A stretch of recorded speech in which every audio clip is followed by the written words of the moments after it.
Sağlam yaşamaq hamımızın haqqıdır.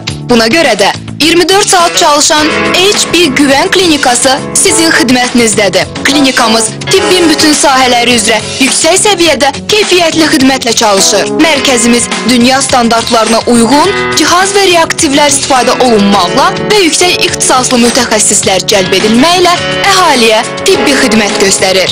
Cərrahiyyə, laboratoriya, 24 saat pediatrik xidmət, check-up proqramları ilə sizin xidmətinizdəyik. Təcrübəli həkimlərimiz həmişə sizə kömək etməyə hazırdılar.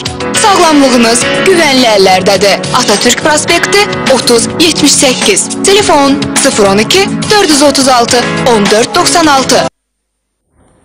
Hər vaxtınız xeyirli olsun əziz tamaşaçılar. Yenidən xoş gördük sizləri sağlıqla da. Mövzumuza keçməmişdən öncə sizə bir məlumatı çatdırmaq istərdim. Xoşbəxt və sağlam yaşamaq hamımızın haqqıdır. Buna görə də 24 saat fəaliyyət göstərən HB Güvən Klinik sizin xidmətinizdədir. Klinika tibbin bütün sahələri üzrə yüksək səviyyədə keyfiyyətli xidmətlə çalışır. Mərkəzdə dünya standartlarına uyğun cihaz və reaktivlər istifadə olunmaqla və yüksək ixtisaslı mütəxəssislər cəlb edilməklə əhaliyə tibbi xidmət göstərilir. Cərrahiyyə, laboratoriya, 24 saat pediatrik xidmət, check-up proqramları ilə sizin xidmətinizdədir. Təcrübəli həkimlər sizə kömək etməyə həmişə hazırdırlar. HB Güvən Klinikin ünvanı Atatürk prospekti 30-78-də yerləşir. Sağlamlığınız güvənli əllərdədir. Sağlam gələcək, bizimlə gələcək. Bax, belə, indi isə mövzumuzu istərdim sizə xatırladam. Sağlıqla axşam buraxılışının mövzusu göz xəstəliklərinə həsr olunmuş, xüsusən də qlaukoma haqqında danışacaq və studiyamızın qonağı HB Güvən Klinikasının həkim oftalmoloqu Fəxriyə Yusifzadədir. Fəxriyə xanım, xoş gəlmişsiniz. Elə ilk sualım belə olacaq ki, ümumiyyətlə qlaukoma nədir? Qlaukoma, yəni qara su xəstəliyi, gözün xroniki, progressivləşən xəstəliklərindən biridir. Bu xəstəlik göz daxili təzyiqin, bu xəstəlik zamanı göz daxili təzyiqin daimi və yaxud periodik olaraq yüksəlişi müşahidə olunur. Əgər xəstələr vaxtında müalicə almırlarsa və yaxud qeyri-düzgün müalicə alırsa, bu xəstəliyin nəticəsində görmə sahəsində defektlər əmələ gəlir, görmə azalır və nəticədə görmə sinirinin zədələnməsi, yəni atrofiya müşahidə olunur. Bununla da bu xəstəlik körlüğə səbəb olur. Bir neçə statistik faktlar göstərmək istəyirəm. Təxmini hesablamalara görə bütün dünyada 70 milyona yaxın şəxs bu xəstəlikdən əziyyət çəkir. Onlardan 7 milyona yaxın insan bu xəstəliyin nəticəsində iki gözdən tam kör olub. Qlaukoma bütün xəstəliklər arasında görmə ilə əlaqədar əlilliyə səbəb olan bütün xəstəliklərin arasında körlüğə səbəb olan bir xəstəliklərin içində birinci yeri tutur. Yəni bu xəstəlik bütün dünyada körlüğü bərpa olunmaz körlükdən söhbət gedir. Bərpa olunmaz körlüğə gətirən xəstəliklərdən əsas bir səbəbdir. Fəxriyə xanım, istərdim biraz da qlaukomanın formaları və simptomları haqqında danışasınız. Əsasən iki forması var, açıq bucaqlı və qapalı bucaqlı. Bundan başqa qeyd etmək lazımdır anadan gəlmə, juvenil və ikincili qlaukomanın müxtəlif formalarını. Açıq bucaqlı qlaukoma ən geniş yayılmış, xəstəliyin ən geniş yayılmış formasıdır. Çox əfsuslar olsun ki, xəstələr bu xəstəliyin ilk simptomlarını hiss edə bilmirlər. Yəni, xəstəlik simptomsuz başlayır və elə də simptomsuz davam edir. Yalnız oftalmoloq göz təzyiqi ölçməklə və gözün müxtəlif strukturlarına baxmaqla bu xəstəliyin ilkin simptomlarını aşkar edə bilir. Bunun üçün bütün xəstələr 40 yaşdan yuxarı, ümumiyyətlə bütün insanlara ısrarla məsləhət görülür ki, dispanser müayinə zamanı mütləq göz daxili təzyiqləri ölçülsün. Hətta mən əlavə edərdim, hər hansı bir ailədə, əgər ailənin heç olmazsa bir üzvü qlaukoma xəstəsini tutulubsa, həmin ailənin digər üzvləri daha erkən, yəni 35 yaşından öz göz daxili təzyiqin müayinəsini aparsın. Bunu məsləhət görərdim. Bəs bu qlaukomanın meydana gəlməsinin, yəni risk faktoru nələrdir? Risk faktorlardan önce mən bu qlaukomanın digər formalarını da istəyirəm qeyd edəm. Çünki bunlar da vacibdir, düzdür. Açıq bucaqlı qlaukoma kimi sıx rastlanan bir formalar deyil, amma yenə də təsadüf edilir. Bunlardan qapalı bucaqlı qlaukomanı qeyd etmək istərdim. Bu xəstəliyin bu formasında xəstələrdə gözdə ağrılar, göz nahiyəsində tutma şəkili ağrılar, baş ağrıları, qusma, ürək bulanma, gözün qızarması, gözdə yad cismi hissi müşahidə olunur.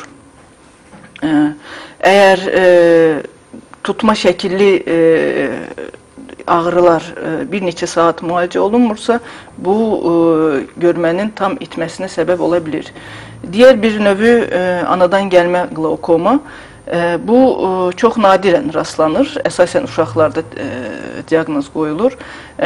Bu halda uşaqların gözün ön hissəsi, yəni ön qişası, buynuzlu qişa ölçülərdə böyüyür, rəngini dəyişir,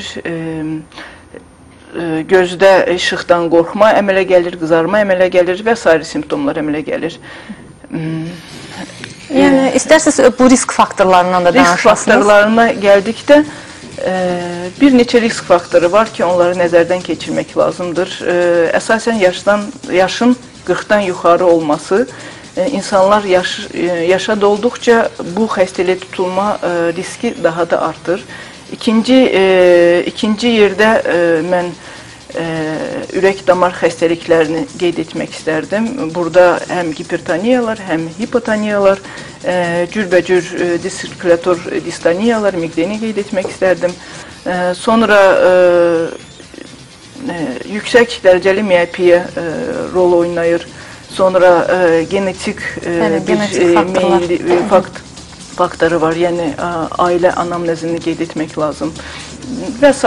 Yəni bir sıra faktorlar var ki, hansılar ki gətirib həmin bu xəstəliyin yaranmasına səbəb ola bilər. Və müayinədən keçmək lazım. Fəxri xanım, siz biraz öncə danışanda qeyd etdiniz göz təzyiqini. Yəni həm də qeyd etdiniz ki, elə bu xəstəliyin yaranmasında da bu vacib yerlərdən birini tutur. Göz təzyiqi ümumiyyətcə necə ölçülür, bunu bilmək istərdim və neçə olmalıdır?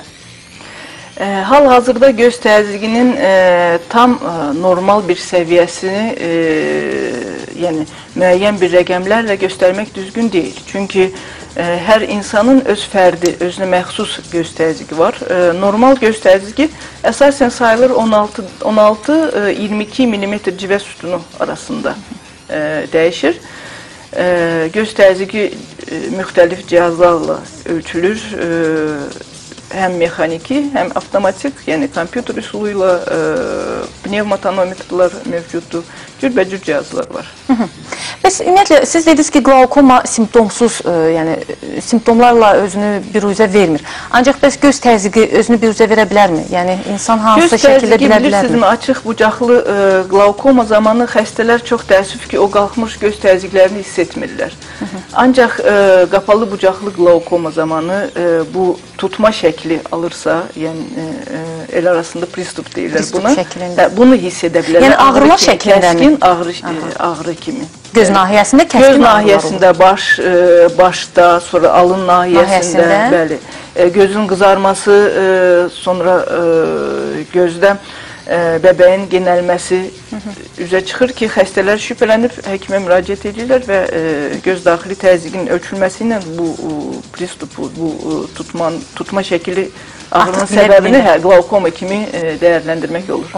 Fəxri xanım, istəyirsiniz biraz da keçək bu müayinə üsullarına. Qlaukomanın müayinə üsulları necə aparılır və diaqnoz necə qoyulur? Qlaukoma xəstəlik şübhəsi varsa, normal, yəni adi xəstələri müayinə edən üsullardan biraz geniş üsullara əl atmaq lazım. Burada görmə qabiliyyətini, görmə kəskinliyi yoxlamaqla bir arada həm də göz daxili təzyiq ölçülür.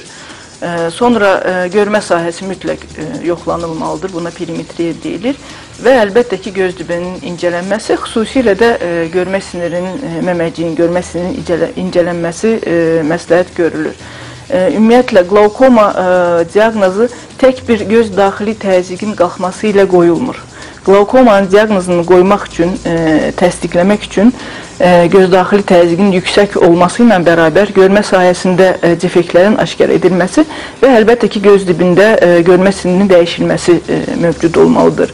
Bir də bunu qeyd etmək istərdim ki, son zamanlar belə bir nazoloji vahid meydana çıxıb, norma təzyiqli qlaukoma. Bu qlaukomanın bu formasında mütləq təzyiqin yüksək olması mütləq deyil. Bu xəstə müraciət edən zamanı, yoxlanma zamanı təzyiqin normal səviyyəsi müşahidə olunur. Amma digər, daha dərin müayinələr sırasında mövcud olur ki, görmə sinirinin məməciyində dəyişikliklər var, görmə sahəsində daralmalar var, görmə qabiliyyəti, görmə kəskinliyi azalmış olur. Bu zaman bu norma təzyiqli qlaukoma diaqnozu qoyula bilir. Bir də istərdim biləm ki, bu xəstəlik ümumiyyətcə tez-tez rast gələn xəstəlikdirmi, qlaukoma? Sizə deyim ki, tez-tez rast gələn xəstəlikdir. Bəli, bizim ölkəmizdə də bu sıx rastlanan bir xəstəlikdir. Səhv eləmirəmsə, bizim ölkəmizin statistik məlumatlarına görə təxminən 70-75 minə yaxın şəxs bu xəstəliyə tutulub. Bu rəsmi bir rəqəmdir. Qeyri-rəsmi rəqəm daha böyük ola bilir. Bəli. İstərdim müalicəsinə keçəsiniz. Necə aparılır müalicəsi? Çünki müalicə aparılmazsa hansı fəsadlara gətirib çıxara bilər? Tamaşaçılarımız da bilsinlər ki, vaxtında müraciət etsinlər həkimlərə, vaxtında qarşı alınsın. Çünki qeyd etdiniz ki, artıq bunun ən ağır fəsadlaşması görmə qabiliyyətini itirməyə gətirib çıxara bilir. Bəli. Müalicəsi əlbəttə ki, bir qayda olaraq konservativ başlanmalıdır. Yəni, dərman preparatları ilə. Cürbəcür dərman preparatları var. Bunların asortimenti o qədər genişdir ki, sadalamaqla bitməz. Və bizim məqsədimiz burada cürbəcür firmaları sadalamaq və yaxud dərmanların adını sadalamaq deyil. Bizim məqsədimiz odur ki, xəstələrə çatdıraq ki, bu dərmanlar nə təsir edir? Bəzi dərmanlar göz daxili mayenin ifrazını azaldır. Bunlar içəriyi timalol maliatdır. Bəzi dərmanlar göz daxili mayenin ifrazını azaltmır, amma onun gözdən axmasını yüngülləşdirir, rahatlaşdırır ki, bu göz daxili təzyiqi sala bilir. Bəzi xəstələrə bir dərman işlətməklə göz daxili təzyiqə təsir etmək olar. Buna monoterapiya deyirlər. Bəzən göz daxili təzyiq bir dərmanla düşmür. Ona görə biz əlavə edirik ikinci dərman, üçüncü dərman və s. Bir də bəzi hallarda xəstələrə dərman tökməklə bərabər həm tablet şəklində dərmanı qəbul etməyə məsləhət edirik. Yəni, bu fərdidir. Hər xəstəyə individual olaraq yanaşmaq lazım. Açıq bucaqlı və qapalı bucaqlı qlaukomalar lazer üsulu ilə da çox geniş müalicə oluna bilir.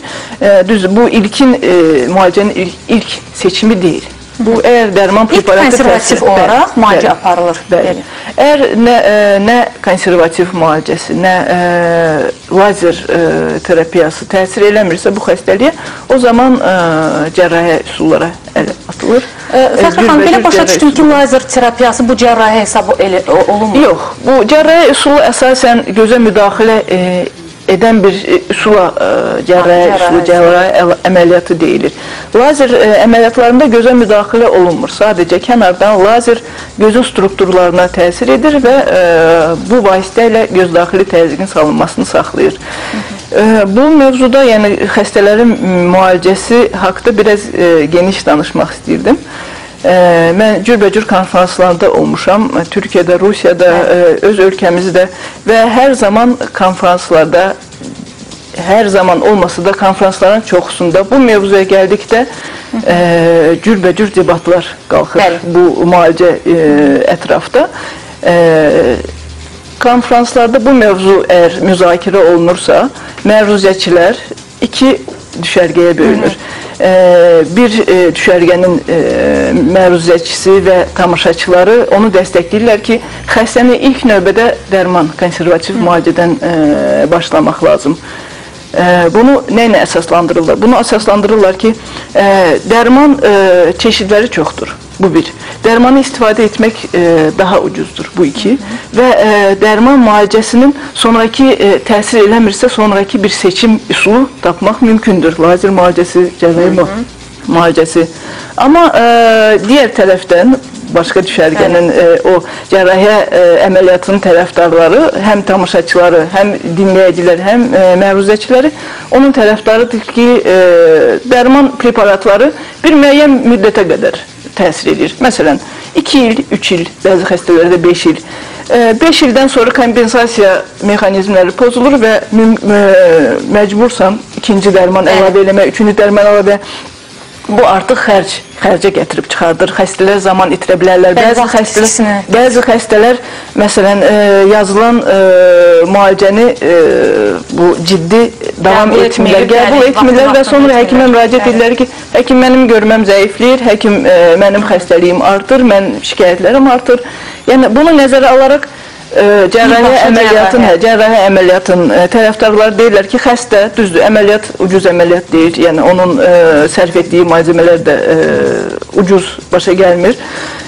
Xəstə bir dəfə xərclənir, amma güvəndə ola bilir ki, dərman tökməsə belə, bəzən uzaqdan gəlir, nəzarət olunmasa belə, onun təzyiqi, göz daxili təzyiqi normada qala bilir. Mənim fikrim, əlbəttə ki, konservativ müalicəyə mən daha üstünlük verirəm, bəli. İlk növbədə konservativ müalicədən hər zaman başlayıram. Bunu da başa salın. Çünki bilirsinizmi, təbabətdə panaseya yoxdur, panaseya deyən bir şey yoxdur. Yəni, deyim ki, cərrahi əməliyyatı apardım, cərrahi əməliyyatı çox müvəffəqiyyətlə, çox başarı ilə başa çatdı. Amma yenə də insan orqanizmini bilmək olmaz. Cərrahi əməliyyatında biz nə edirik? Bu göz daxili mayenin axmasını yüngülləşdiririk. Yəni, əlavə yollar açırıq ki, göz daxili maye rahat axsın və göz daxili təzyiq qalxmasın. Heç kəs bilə bilməz. Bu açılan kanal gələcəkdə tutulacaq və neçə ildən sonra tutulacaq. Xəstənin buna xəbəri olmaz, xəstə həkimə müraciət etməz və yenə də xəstəliyi kontrol etmək mümkün deyil. Onun üçün mən onun tərəfdarıyam ki, bütün mərhələləri mərhələ-mərhələ xəstəyə başa sala-sala, xəstəni kontrol edə-edə, xəstəni maarifləndirməklə bu xəstəliyin üstündən gəlmək.